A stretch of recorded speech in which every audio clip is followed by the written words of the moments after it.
High, welcome back to my channel Shubhada's lifestyle. चला तर मंडळी, आज मी तुम्हाला दाखवणार आहे मसूर पुलावची रेसिपी।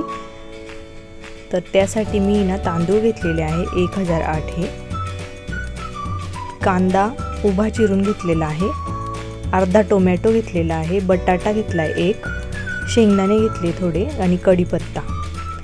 आणि मसूर पुलाव करणार आहोत म्हणून मी अर्धी वाटी मसूर घेतलेले आहे। तर कुकर तापत ठेवला आहे, त्यामध्ये तेल टाकणार आहे। तेल थोडं जास्त टाकायचं पुलावला।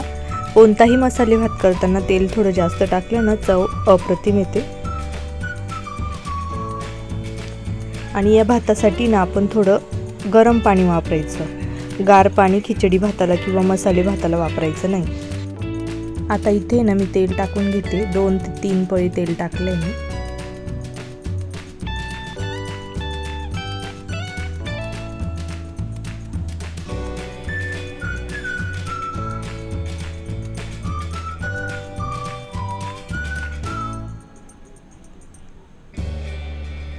मसूर पाण्यात भिजत ठेवायचा आहे, छान मग तो शिजतो भातामध्ये।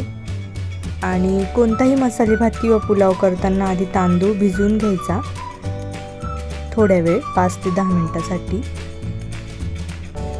राईस मस्त असा मोकळा होतो, चिकट होत नाही। तर तेल तापलंय, त्यात मी मोहरी टाकली, मोहरी तडतडली, मग कढीपत्ता टाकलाय, कढीपत्ता छान फ्राय झाला, अर्धा टोमॅटो टाकलाय त्यात। ही सगळी फोडणी मस्त अशी खमंग परतून घेतली, मग त्यात कांदा टाकलाय। कांद्यामध्ये थोडं पाणी असतं, त्यामुळे मी कांदा नंतर टाकते फोडणीमध्ये, आधी कोरड्या वस्तू टाकून घेते।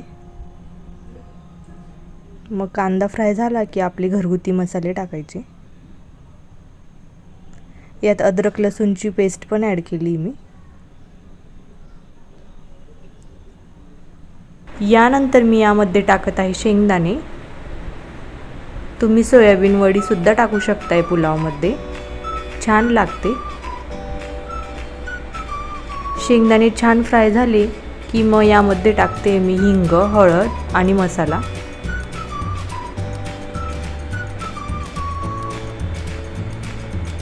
एक एक वस्तू हळूवारपणे टाकून ते छान फ्राय करून घ्यायचे आपल्याला तेलामध्ये।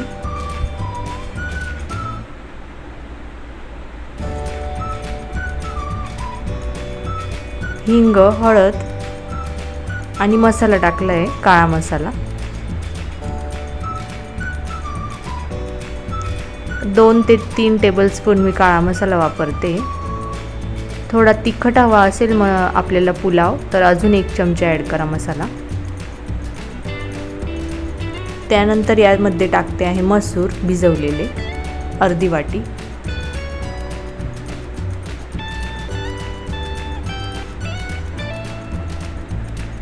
मसूरही मस्त तेलात फ्राय झालेले आहेत। त्यानंतर मी यामध्ये टाकते आहे बटाटा।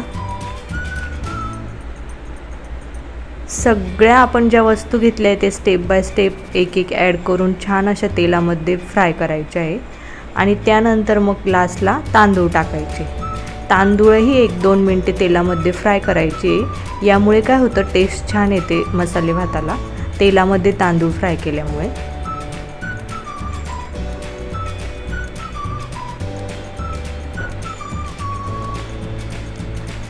ॲक्च्युली हा मसाले भातच होणार आहे, पण मसूर ॲड केले म्हणून मी मसूर पुलाव हे नाव दिलेलं आहे। तुम्ही मसूर स्किप करून यामध्ये सोयाबीन वडी, बटाटा नुसता टाकला तरी चालेल, किंवा मसूरच्या ऐवजी इतर डाळी, तूर डाळ, मूग डाळ मिक्स करून ती टाकली तरी छान लागते टेस्टला।